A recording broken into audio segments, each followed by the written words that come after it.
نبی کے سامنے رکھی، نبی اچھائی کی طرف گئے، جنت کی طرف گئے، صحابہ اچھائی کی طرف جنت کی طرف گئے، اولیاء اچھائی کی طرف جنت کی طرف گئے، علماء اچھائی کی طرف جنت کی طرف گئے. اب ہماری باری ہے، اب ہمارے سامنے اچھائی برائی ہے، ہمارے سامنے جنت اور جہنم ہے. ہم کہاں جانا چاہتے یہ ہمارے اوپر پورا اللہ نے چھوڑ دیا ہے. اگر ہم اچھائی کی طرف جائیں گے تو اللہ ہماری مدد کرے گا اور ہدایت ملے گی اور اللہ سے قریب تر ہوتے جائیں گے.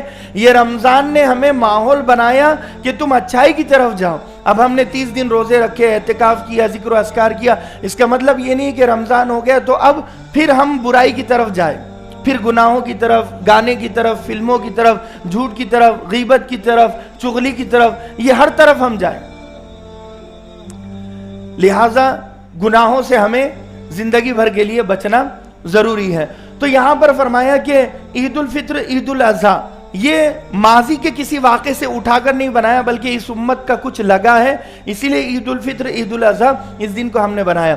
تو اب اللہ تبارک و تعالیٰ فرشتوں سے پوچھتا ہے کہ جب کوئی مزدور مزدوری پوری کر لے تو کیا کرنا چاہیے؟ فرشتے کہتے ہیں اسے اپنی مزدوری پوری دے دینی چاہیے، اپنی محنت کا پورا بدلہ دے دینے چاہیے. اللہ تبارک و تعالیٰ فرماتے ہیں تم گواہ رہنا، فَبِعِزَّتِ وَجَلَالِ، میری عزت اور جلال کی قسم کہ قُومُوا مَغْفُورٌ لَكُمْ. اللہ تبارک و تعالیٰ کہتا ہے یہ مجمع آج جو مانگے گا میں اسے قبول کروں گا اور یہ بخشے بخشائے اٹھے گے.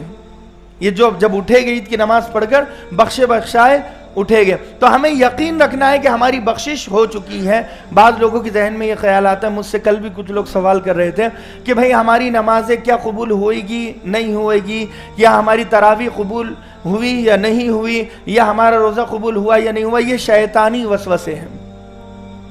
ہم اپنی عبادتوں کی طرف نظر نہ رکھیں، اپنے روزوں کی طرف، نماز کی طرف ہماری نظر نہ ہو. ہماری نظر اللہ کی رحمت پر ہو، اللہ کے فضل پر ہو، اللہ کی مہربانی، اللہ کی بڑائی پر ہو کہ میرے اللہ کے خزانوں میں کوئی کمی نہیں ہے. اللہ نے کہہ دیا تو کہہ دیا، بات ختم ہو گئی وہاں پر. اللہ نے کہا کہ میں تمہاری بخشش کروں گا تو کر دی، اس میں کوئی آگے پیچھے کی بات نہیں ہے. تو ہماری نظر ہماری عبادتوں پر، حضرت جنید بغدادی رحمۃ اللہ علیہ فرماتے ہیں اگر کوئی شخص بغیر عمل کیے صرف اللہ سے امید لگائے، اس نے اپنے آپ کو دھوکہ دیا، وہ خود اپنے آپ کو دھوکہ دے رہا ہے. یہ بھی غلط ہے. اگر کوئی شخص عمل کرے اور صرف عمل سے امید رکھے تو وہ بھی اپنے آپ کو دھوکہ دے رہا ہے. اب کوئی مثال کے طور پر نماز ہی نہیں پڑھ رہا اور پھر کہہ رہا ہے کہ اللہ بہت غفور الرحیم ہے، اللہ معاف کرنے والا ہے، روزہ ہی نہیں رکھ رہا، اعتکاف ہی نہیں کر رہا، تو اب وہ اپنے آپ کو دھوکہ دے رہا ہے. اللہ کی رحمت اسی کی طرف متوجہ ہوتی ہے جو عمل کرتا ہے. جو نماز پڑھنے کے لیے آتا ہے اللہ اسی کی بخشش اور مغفرت کرتا ہے. چاہے نماز کیسی بھی وہ پڑھ لے، چاہے وہ روزہ کسی بھی طرح کا رکھ لے، لو کیٹیگری کا، ہائی کیٹیگری کا، میڈیم کیٹیگری کا. ایک روزے تو صحابہ اکرام کے، انبیاء علیہ السلام کے، ایک نمازیں تو صحابہ کی، انبیاء علیہ السلام کی. ہماری نمازوں کی ان نمازوں کے سامنے، ان روزوں کے سامنے کیا حیثیت؟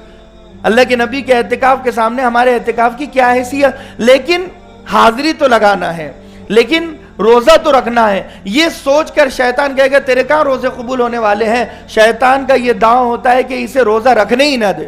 نہیں، ایک بچہ یہ سوچے اگر کہ میں سالانہ امتحان میں پاس نہیں ہوں گا، اگر وہ یہ سوچ کر اسکول میں آنا ہی چھوڑ دے تو وہ یقیناً فیل ہوگا. لیکن اگر وہ بچہ اسکول میں روز حاضری لگائے تو ہو سکتا ہے کہ اس کا ماسٹر صرف حاضری لگانے پر اسے رحم آ جائے اور اسے پاس کر دے.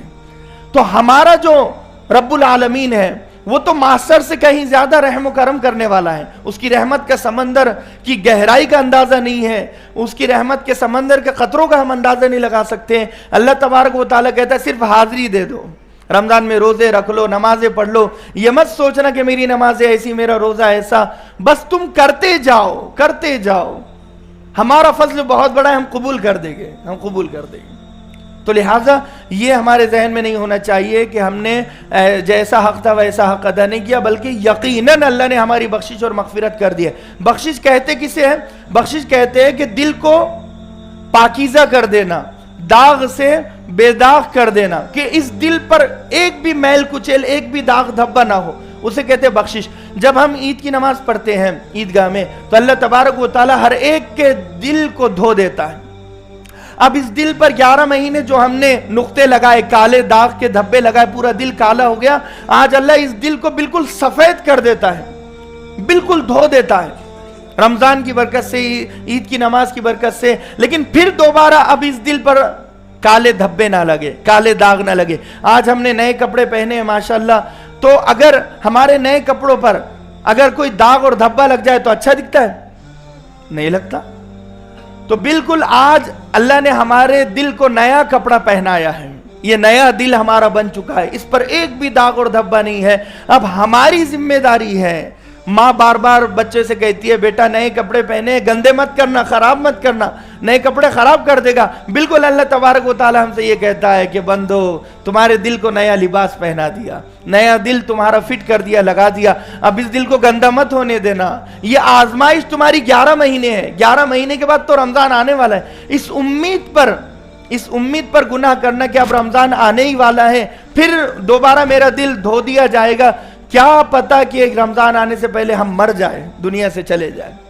کیا پتا کہ آج میں مر جاؤں، کیا پتا کہ آج آپ دنیا سے چلے جائیں.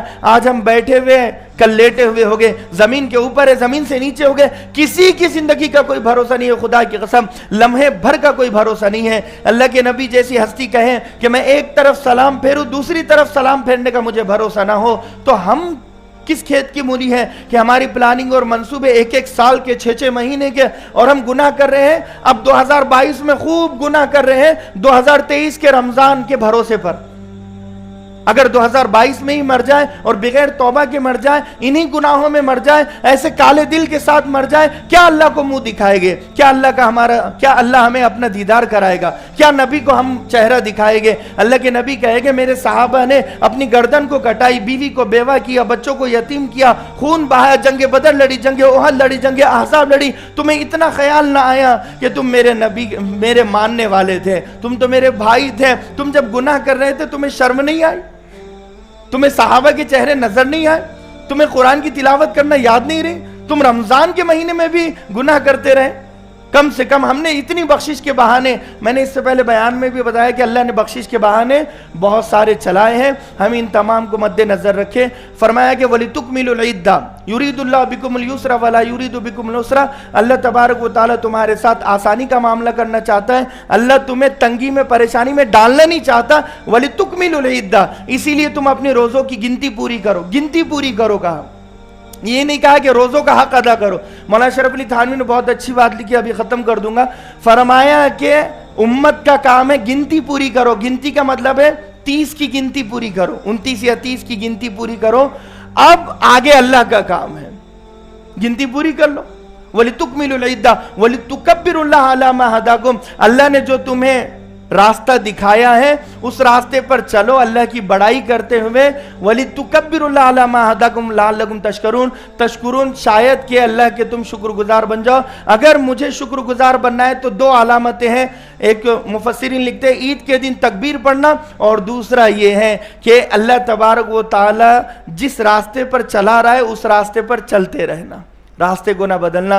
اللہ تبارک و تعالی سے دعا ہے کہ اللہ کہنے سننے سے زیادہ ہم تمام کا عمل کی توفیق نصیب فرمائے. واخر دعوانا الحمدللہ رب العالمین.